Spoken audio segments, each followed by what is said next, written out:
Jungle. Bismillahirrahmanirrahim. Assalamualaikum warahmatullahi wabarakatuh. Perkenalkan, nama saya Muhammad Iqbal Ramdhani, kelas AA1 semester 4. Oke, berikut adalah video pidato dari saya, yaitu dari Kementerian Keuangan yang disampaikan di sidang paripurna di Dewan Perwakilan Rakyat Republik Indonesia. Dan jangan lupa, sebelum nonton videonya, jangan lupa di like, comment, and subscribe, karena subscribe itu gratis loh. Buruan di subscribe, mumpung subscribe belum disuruh bayar. Oke, berikut simak video dari saya. Terima kasih. Pidato Menteri Keuangan Republik Indonesia, pengantar dan keterangan pemerintah atas kerangka ekonomi makro dan pokok-pokok kebijakan fiskal tahun 2023 di depan rapat paripurna Dewan Perwakilan Rakyat Republik Indonesia, Jakarta, 20 Mei 2022. Bismillahirrahmanirrahim. Assalamualaikum warahmatullahi wabarakatuh. Salam sejahtera bagi kita semua. Om Swasti, Namo Buddhaya, salam kebajikan. Yang kami hormati para ketua, para wakil ketua, dan para anggota perwakilan rakyat Republik Indonesia. Pertama-tama, marilah kita panjatkan puji serta syukur kehadirat Tuhan Yang Maha Kuasa, karena atas rahmat dan karunia-Nya kita masih diberikan kesempatan dan bertatap muka dalam menjalankan tugas kenegaraan dan amanat konstitusi untuk menyampaikan kerangka ekonomi makro dan pokok-pokok kebijakan fiskal KEM PPKF 2023. Masih dalam suasana bulan Syawal, izinkan kami mengucapkan selamat Hari Raya Idul Fitri 1443. Mohon maaf lahir dan batin kepada Ibu Ketua dan segenap pimpinan serta seluruh anggota Dewan Perwakilan Rakyat yang kami hormati. Setelah lebih dari 2 tahun dihantam pandemi COVID-19, alhamdulillah saat ini Indonesia mampu mengendalikannya.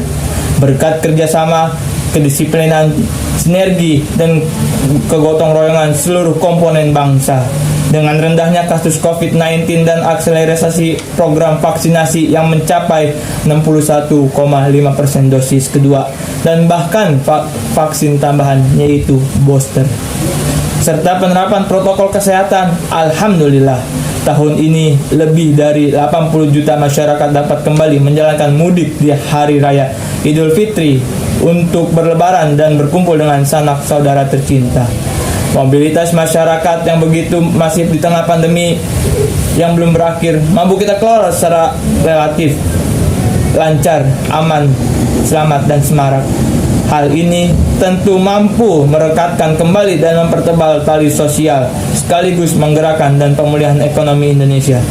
Ini suatu pencapaian yang tidak gampang dan tidak boleh kita pungkiri. Saat ini masih banyak negara bergulat dengan COVID-19 dan banyak negara yang masih berjuang memulihkan ekonomi. Bahkan ada yang tengah menghadapi krisis ekonomi dan keuangan yang kompleks.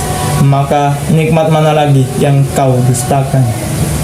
Ibu, bapak, pimpinan, dan anggota yang kami muliakan, pemulihan ekonomi Indonesia yang cukup kuat yang kita jaga bersama dan pengendalian pandemi COVID-19 secara efektif tidak mungkin terjadi dengan sendirinya.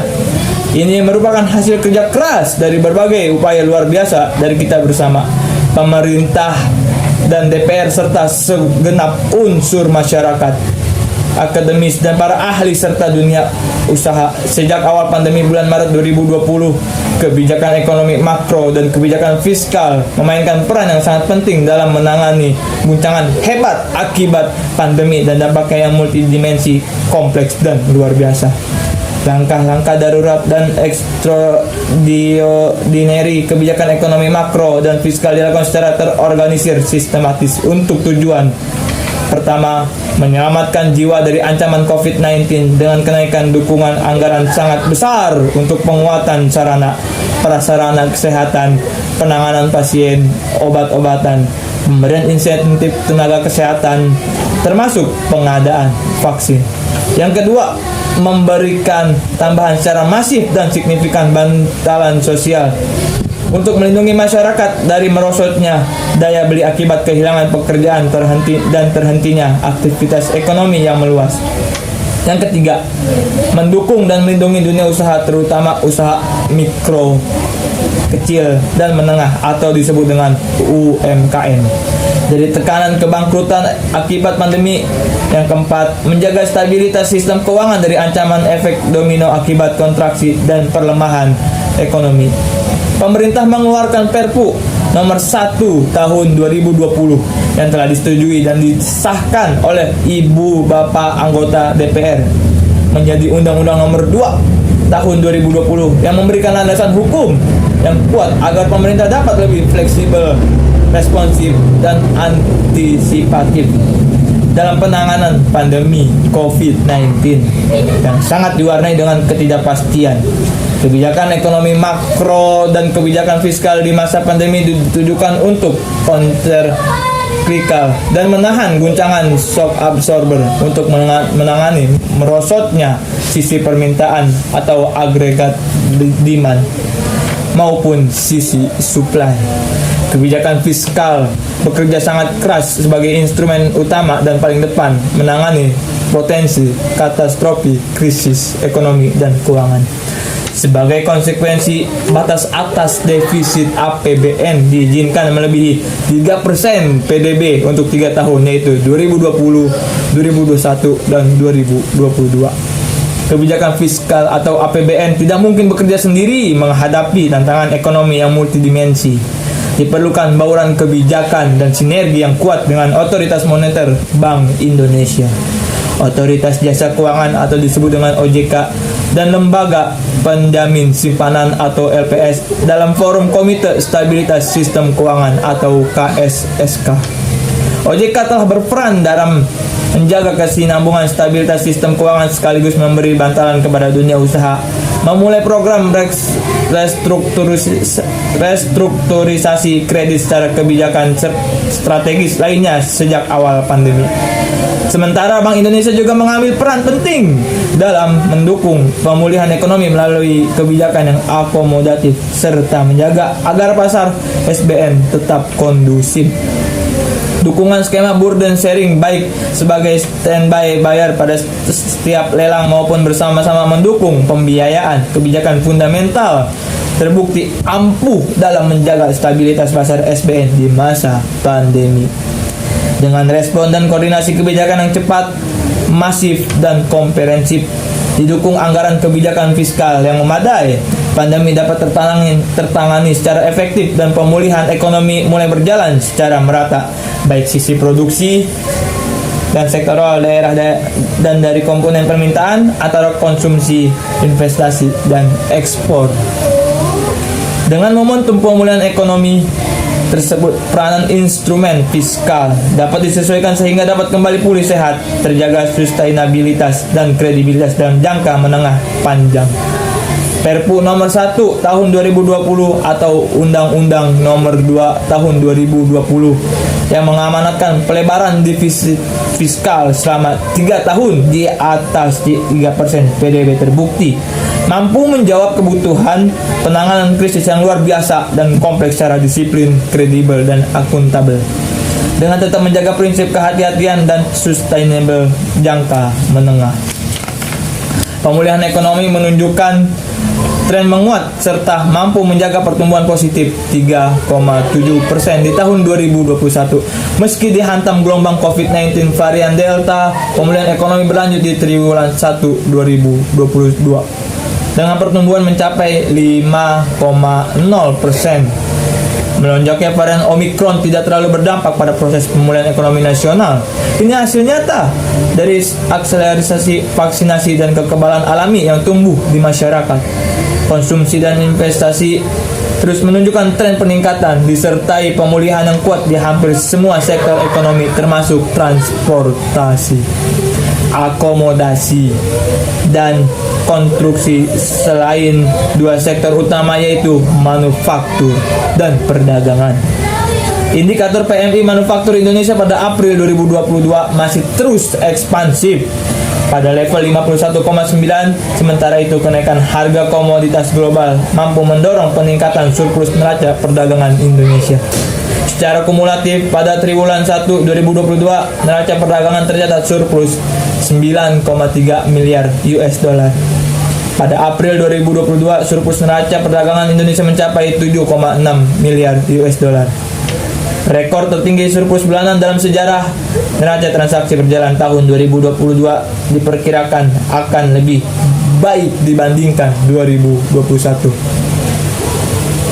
Peningkatan kualitas pemulihan ekonomi juga terlihat dengan membaik ke kondisi ketenaga kerjaan serta tingkat kemiskinan. Tingkat pengangguran terbuka atau TPT turun mendekati level pra-pandemi menjadi 5,83% pada Februari 2022 dari 6,26% pada Februari 2021. Sementara angka kemiskinan nasional juga konsisten menurun dari sebelumnya 10,1% di tahun 2020 kembali menjadi single digit 9,7% di tahun 2021. Pimpinan dan para anggota dewan yang terhormat, proses pemulihan ekonomi nasional yang menguat tentu patut kita syukuri. Namun ini tidak menyebabkan kita cepat berpuas diri. Tantangan dan risiko baru telah muncul dari faktor global, baik dari sisi geopolitik, ekonomi, dan keuangan yang sangat kompleks dan dinamis. Harus segera kita antisipasi dan kelola. Dalam World Economic Outlook April, IMF memproyeksikan melambatnya pertumbuhan ekonomi global tahun 2022 pada tingkat 3,6%, turun signifikan 0,8 poin persentase dari proyeksi di Januari 2022. Selain pandemi COVID-19 yang sepenuhnya selesai, ada dua tantangan besar lain yang perlu terus kita waspadai dan antisipasi, yaitu lonjakan inflasi global, terutama akibat perang Rusia dan Ukraina, dan percepatan pengetatan kebijakan moneter global, khususnya di Amerika Serikat. Perang Rusia-Ukraina juga telah menyebabkan disrupsi sisi produksi atau supply yang sangat besar, sehingga mendorong kenaikan ekstrim tinggi harga-harga komoditas global.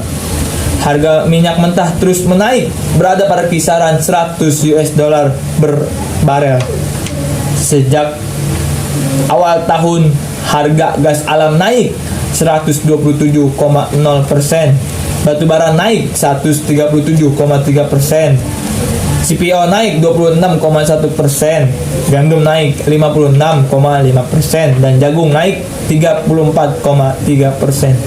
Secara indeks, harga pangan dunia telah mengalami kenaikan 145,0% dibanding situasi awal 2020. Tingkat inflasi di Amerika Serikat yang sangat tinggi, yaitu 8,4%, tertinggi dalam 40 tahun terakhir, menjadi ancaman nyata bagi pemulihan ekonomi Amerika Serikat dan bahkan ancaman dunia. Bank Sentral Amerika Serikat, The Fed, akan melakukan percepatan pengetatan moneter. Saat ini kenaikan suku bunga acuan diperkirakan dapat terjadi hingga 7 kali di tahun 2022 dan berpotensi diikuti dengan kontraksi balance sheet yang menyebabkan lebih ketatnya kondisi likuiditas global. Sementara itu, sejak awal 2021 sampai dengan Maret 2022, sejumlah negara berkembang G20 seperti Brazil, Meksiko, dan Afrika Selatan telah menaikkan suku bunga acuannya secara sangat signifikan. Spillover efek dan pengetatan kebijakan moneter dan likuiditas global ini harus kita waspadai, khususnya terhadap kenaikan cost of fund untuk pembiayaan, baik APBN maupun sektor korporasi di tengah fase pemulihan ekonomi yang masih awal dan masih rapuh. Pergeseran risiko, tantangan inflasi, dan pengetatan moneter ini menimbulkan situasi pilihan kebijakan atau policy trade-off yang sangat sulit yang dihadapi oleh semua negara di dunia. Pilihan kebijakan tersebut adalah apakah segera mengembalikan stabilitas harga, mengendalikan inflasi yang berarti pengetatan moneter dan fiskal yang akan memberikan dampak negatif terhadap pertumbuhan, atau tetap mendukung akselerasi pemulihan ekonomi setelah terpukul pandemi. Jika tidak terkelola, risiko global ini akan mengiring kepada kondisi stagflasi, yaitu fenomena inflasi tinggi dan terjadi resesi seperti yang pernah terjadi di Amerika Serikat pada awal 1980 dan 1990-an. Kondisi stagflasi akan memberikan imbas negatif luar biasa ke seluruh dunia, terutama terhadap negara-negara berkembang dan emerging market, Perubahan risiko global ini harus menjadi fokus perhatian dan harus kita kelola secara tepat langkah dan tepat waktu. Hati-hati dan efektif, pilihan kebijakan menjadi sangat sensitif dan tidak mudah. Namun, dengan berbekal kebersamaan dan keberhasilan kita semua, pemerintah pusat dan daerah, MPR, DPR, DPD, dan legislatif, yudikatif, institusi lainnya, masyarakat, akademisi, dan dunia usaha dalam mengelola pandemi yang begitu sulit.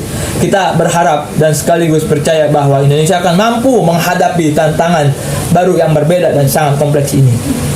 Dalam mengantisipasi eskalasi risiko global, terutama dalam menghadapi 3 potensi krisis: krisis pangan, krisis energi, dan krisis keuangan. Sekretariat Jenderal Perserikatan Bangsa atau disebut dengan PBB bahkan telah membentuk Global Crisis Response Group atau GCRG yang mengidentifikasi 3 potensi krisis tersebut. Krisis seperti ini sama seperti pandemi COVID-19, tidak mungkin diselesaikan secara individual oleh suatu negara manapun. Betapapun superpower posisi mereka, kerjasama global menjadi keharusan. Indonesia terpilih menjadi bagian dari 6 negara-negara champion GCRG tersebut, dan tentunya kesempatan ini dapat dimanfaatkan dengan optimal untuk mengusung agenda-agenda kerjasama global yang juga sangat strategis bakal bagi kepentingan perekonomian domestik. Dalam forum G20, eskalasi risiko ekonomi global juga telah menjadi salah satu fokus perhatian. Presidensi Indonesia mendorong adanya solusi nyata secara kolektif untuk mengatasi berbagai potensi krisis tersebut. Pimpinan dan para anggota dewan yang terhormat, kenaikan harga komoditas global telah berdampak pada naiknya harga-harga di dalam negeri, terutama energi dan pangan. Hal ini dapat dilihat pada tekanan inflasi yang mulai meningkat akhir-akhir ini. Meskipun faktor musiman yaitu bulan Ramadan dan perayaan Hari Raya Idul Fitri juga terus memberikan andil terhadap kenaikan harga. Inflasi April 2022 tercatat 3,5% lebih tinggi dibanding Maret 2022. Bila dibandingkan negara-negara G20 seperti Amerika Serikat 8,3%, Inggris 9,0%, Turki 70,0%, Argentina 58,0%, Brazil 12,1%, dan India 7,8%. Tekanan inflasi di Indonesia masih jauh lebih rendah. Tekanan inflasi di Indonesia tidak setinggi di negara-negara tersebut karena kenaikan harga energi global diredam oleh APBN yang konsekuensinya menyebabkan kebutuhan belanja subsidi energi dan kompensasi meningkat tajam dalam kondisi pemulihan ekonomi dan kesejahteraan yang masih awal dan rapuh. Ketersediaan dan keterjangkauan harga dan energi pangan menjadi sangat krusial untuk menjamin daya beli masyarakat dan menjaga keberlanjutan proses pemulihan ekonomi nasional. Terkait potensi transmisinya ke sektor keuangan, pemerintah dalam hal ini diwakilkan oleh Kementerian Keuangan bersama dengan anggota KSSK lainnya, BI, OJK, dan LPS berkomitmen untuk memperkuat koordinasi dan sinergi dalam menjaga stabilitas sistem keuangan. Sampai dengan saat ini, kondisi sektor keuangan nasional masih relatif stabil. Fungsi intermediasi perbankan mulai meningkat, tercermin pada peningkatan pertumbuhan penyaluran kredit. Sementara itu, tingkat kecukupan modal atau CIR juga tinggi dengan likuiditas yang masih memadai.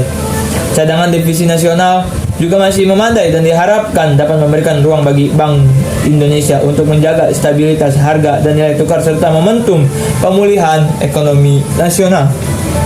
Ibu, bapak, para pimpinan dan anggota yang kami muliakan, keberlanjutan proses penguatan pemulihan ekonomi nasional perlu terus dijaga untuk memperkuat fondasi ekonomi dan akselerasi tingkat pertumbuhan ekonomi. Selain itu, upaya lebih lanjut untuk mengakselerasi pertumbuhan ekonomi yang lebih inklusif juga sangat penting untuk pencapaian sasaran pembangunan jangka menengah panjang agar Indonesia dapat keluar dari jebakan kelas menengah atau middle income trap.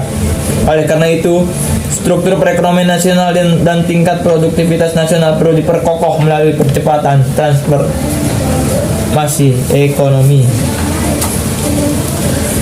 akselerasi agenda reformasi struktural pasca pandemi COVID-19 mutlak diperlukan melalui peningkatan kualitas SDM, pembangunan infrastruktur, dan reformasi birokrasi dan regulasi.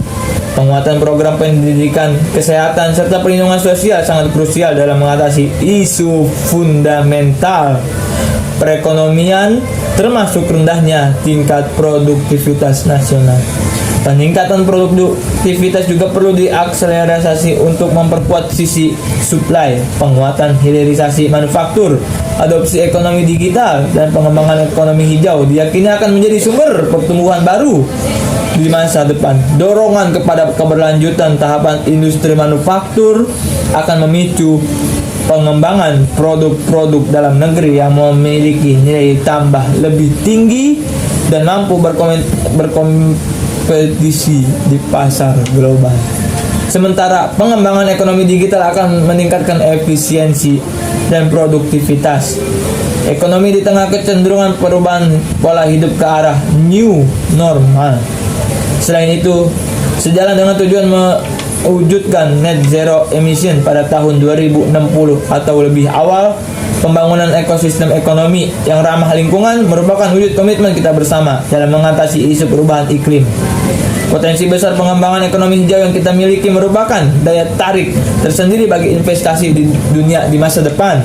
Dengan mempertimbangkan berbagai risiko dan potensi pemulihan ekonomi nasional di tahun depan, pemerintah mengusulkan kisaran indikator ekonomi yang digunakan sebagai asumsi dasar penyusunan RAPBN 2023 sebagai berikut. Pertumbuhan ekonomi 5,3% hingga 5,9%. Inflasi 2,0% hingga 4,0%. Nilai tukar rupiah Rp14.300 hingga Rp14.800 per US dollar. Tingkat suku bunga SBN 10 tahun 7,34% hingga 9,6% hingga 9,16%. Harga minyak mentah Indonesia 80 US dollar sampai dengan 100 US dollar per barel. Lifting minyak bumi 619.000 sampai dengan 618.000 per barel per hari, dan lifting gas 1,02 juta hingga 1,11 juta barel setara minyak per hari. 1,11 juta barel per hari. Pimpinan dan para anggota dewan yang terhormat, proses pemulihan ekonomi ke depan masih penuh tantangan yang harus direspon dengan kebijakan makroekonomi dan kebijakan struktural secara tepat. Kenaikan inflasi, biaya bunga, dan pengetatan moneter dunia harus direspon dengan disiplin fiskal yang tepat. Perpu nomor 1 tahun 2020 atau nomor 2 tahun 2020 telah memberikan landasan yang tepat dan kredibel dengan mengamanatkan defisit fiskal menjadi maksimal 3% dari PDB di tahun 2023. Upaya konsolidasi fiskal di tahun 2023 disertai dengan reformasi fiskal yang komprehensif dari sisi pendapatan, perbaikan belanja atau spending better, dan mendorong pembiayaan produktif dan inovatif. APBN yang sehat menjadi modal yang kokoh untuk terus mendukung pembangunan dan perbaikan ekonomi.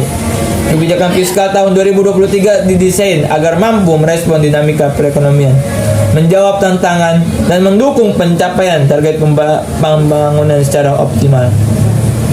Selaras dengan hal tersebut, maka tema kebijakan fiskal tahun 2023 difokuskan pada peningkatan produktivitas untuk transformasi ekonomi yang inklusif dan berkelanjutan. Tema kebijakan fiskal tersebut selaras dengan tema Rencana Kerja Pemerintah atau RKP tahun 2023. Berdasarkan tema kebijakan fiskal tahun 2023 tersebut, strategi yang ditempuh pemerintah adalah: pertama, memfokuskan anggaran untuk penguatan kualitas SDM, akselerasi pembangunan infrastruktur, reformasi birokrasi dan regulasi, revitalisasi industri, dan mendorong pembangunan ekonomi hijau. Yang kedua, meningkatkan efektivitas transformasi ekonomi didukung dengan reformasi fiskal yang holistik melalui mobilisasi pendapatan untuk pelebaran ruang fiskal, konsistensi penguatan spending better untuk efisiensi dan efektivitas belanja, serta terus mendorong pengembangan pembiayaan yang kreatif dan inovatif. Kebijakan pendapatan negeri diarahkan untuk mendorong optimalisasi pendapatan dengan tetap menjaga iklim investasi dan keberlanjutan dunia usaha serta kelestarian lingkungan. Hal ini ditempuh dengan menjaga efektivitas reformasi perpajakan atau Undang-Undang HPP, mendorong agar sistem perpajakan lebih sehat dan adil sehingga dapat mendorong perluasan basis pajak serta peningkatan kepatuhan wajib pajak. Melalui implementasi Undang-Undang HPP yang efektif, maka rasio perpajakan akan meningkat. Sementara itu, optimalisasi PNBP juga dilakukan dengan peningkatan inovasi layanan dan reformasi pengelolaan aset. Berbagai kebijakan tersebut akan mendorong peningkatan rasio pendapatan negara tahun 2023. Kebijakan belanja negara diarahkan untuk menghasilkan output atau outcome yang berkualitas, memberi manfaat yang nyata bagi masyarakat dan perekonomian serta dapat mendorong kondisi ke arah yang lebih baik. Sejalan dengan hal tersebut, maka penguatan spending better secara konsisten akan dilakukan.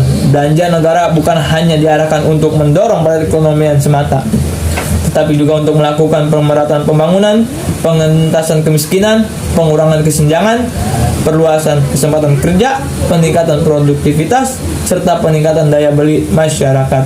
Untuk itu, kebijakan belanja negara akan difokuskan pada peningkatan kualitas sumber daya manusia, percepatan pembangunan infrastruktur, penguatan implementasi reformasi birokrasi, mendukung revitalisasi industri dan pembangunan ekonomi hijau.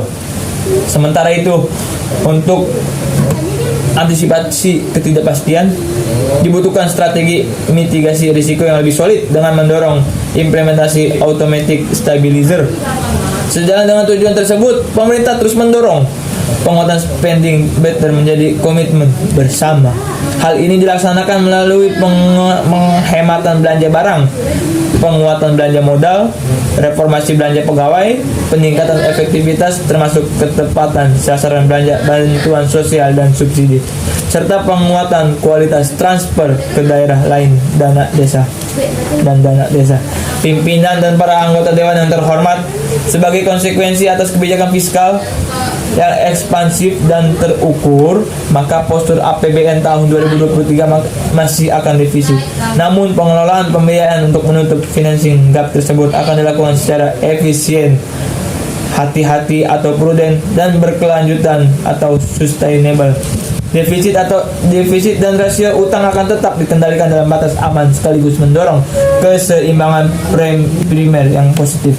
Kebijakan pembiayaan investasi akan terus dilakukan dengan memperdayakan peran badan usaha milik negara atau disebut dengan BUMN, Sovereign Wealth Fund atau SWF, Special Mission Vehicle atau SMV, dan Badan Layanan Umum atau disebut dengan BLU dalam mengakselerasi pembangunan infrastruktur dan meningkatkan akses pembiayaan bagi masyarakat berpenghasil rendah. UMKM dan UMI, pemerintah terus mendorong peran swasta dalam pembiayaan pembangunan melalui kerangka kerja sama pemerintah dan badan usaha atau disebut dengan KPBU, termasuk penerbitan instrumen pembiayaan kreatif lainnya. Melalui akselerasi pemulihan ekonomi, reformasi struktural, dan reformasi fiskal, maka diharapkan kebijakan fiskal 2023 tetap mendukung pemulihan ekonomi namun tetap sustainable. Hal tersebut akan terrefleksi pada pendapatan negara yang meningkat dalam kisaran 11,9% sampai dengan 11,70% PDB. Belanja negara mencapai 13,80% sampai dengan 14,60% PDB, serta keseimbangan primer yang mulai bergerak menuju positif di kisaran minus 0,46% sampai dengan minus 0,65% PDB. Selain itu, defisit juga diarahkan kembali di bawah 3% antara minus 2,61% sampai dengan minus 2,90% PDB. Dan rasio utang tetap terkendali dalam batas manajeble di kisaran 40,58% sampai dengan 42,42% PDB. Dengan pengelolaan fiskal yang sehat disertai dengan efektivitas stimulus kepada transformasi ekonomi dan perbaikan kesejahteraan rakyat, tingkat pengangguran terbuka tahun 2023 dapat ditekan dalam kisaran 5,3% hingga 6,0%. Angka kemiskinan dalam rentang 7,5% hingga 8,5%. Rasio Gini dalam kisaran 0,375 hingga 0,378, serta indeks pembangunan manusia dalam rentang 73,31 hingga 73,49. Selain itu, nilai tukar petani atau NTP dan nilai tukar nelayan atau NTN juga ditingkatkan untuk mencapai kisaran masing-masing 103 sampai dengan 105 dan 106 sampai dengan 107. Pimpinan dan para anggota dewan yang terhormat, dalam rangka mencapai tujuan pembangunan, kerjasama internasional juga memegang peranan penting dalam proses pengembalian keputusan perekonomian secara global. Presidensi G20 Indonesia tahun ini memegang peranan strategis dalam mengarahkan kebijakan perekonomian global dan mendorong sejumlah agenda strategis internasional walaupun dihadapkan pada situasi geopolitik yang sangat menantang. Konferensi tingkat tinggi G20 yang akan dilaksanakan pada bulan November tahun ini menjadi momentum untuk memimpin pemulihan ekonomi global dan mengangkat kepentingan nasional Indonesia dan negara berkembang dalam forum multilateral. Peran penting Indonesia di dunia internasional, terutama di kawasan, menjadi semakin strategis dengan kepemimpinan Indonesia sebagai ASEAN Chairmanship tahun 2023. Untuk memastikan kepemimpinan Indonesia di kawasan yang lebih kuat dan strategis, maka kita harus mendorong pemulihan ekonomi di kawasan serta kebersamaan untuk keluar dari krisis menuju perekonomian di kawasan yang lebih kuat dan tangguh. Pimpinan dan para anggota dewan yang terhormat, demikianlah pengantar dan keterangan pemerintah atas kerangka ekonomi makro dan pokok-pokok kebijakan fiskal tahun 2023 yang telah disusun pemerintah dengan mempertimbangkan dinamika perekonomian, tantangan, dan agenda pembangunan. Selanjutnya, pemerintah mengharapkan dukungan, masukan, dan kerjasama seluruh anggota dewan yang terhormat dalam pembangunan KEM PPKF tersebut serta peraturan perundang-undangan yang berlaku. Sebagai penutup, kami kutipkan dari ayat Al-Quran yang kami kira sangat relevan dengan dinamika perekonomian kita saat ini dan ke depan, yakni Al-Quran surat Yusuf ayat 47 sampai dengan 48. Yusuf berkata, agar kamu bercocok tanam 7 tahun berturut-turut sebagaimana biasa, kemudian apa yang kamu tuai hendaklah kamu biarkan di tangkainya, kecuali sedikit untuk kamu makan. Kemudian setelah itu akan datang 7 tahun yang sangat sulit, yang menghabiskan apa yang kamu simpan untuk menghadapinya tahun sulit, kecuali sedikit dari apa bibit gandum yang kamu simpan. Ayat-ayat tersebut memberikan inspirasi kepada kita bahwa suatu keniscayaan jika suatu perekonomian akan menghadapi siklus ekonomi atau disebut dengan business cycle, episode makmur atau boom, dan episode paceklik atau resesi. Oleh karena itu sangat krusial untuk menyiapkan bantalan kebijakan atau policy buffer untuk menghadapi situasi sulit masa resesi. Inilah inti dari konsep counter cyclical policy yang menginspirasi kita semua. Pentingnya memperkuat kembali kesehatan APBN melalui konsolidasi agar mampu berperan optimal sebagai instrumen shock absorber pada saat terjadi gejolak di masa mendatang. Semoga Allah Subhanahu wa taala senantiasa memberikan bimbingan dan perlindungan untuk dapat melewati masa-masa sulit sekarang ini. Semoga kita diberikan kekuatan untuk dapat melaksanakan tugas dan amanah melayani seluruh rakyat Indonesia dalam upaya menuju bangsa yang berdaulat, maju, adil dan makmur. Amin, amin ya rabbal alamin. Wallahul muwaffiq illa aqwamit thariq. Wassalamualaikum warahmatullahi wabarakatuh. Om Swanti Santi Santi Om. Namo Buddhaya. Jakarta, 20 Mei 2022. Atas nama Pemerintah Republik Indonesia, Menteri Keuangan tertanda Sri Mulyani Indrawati.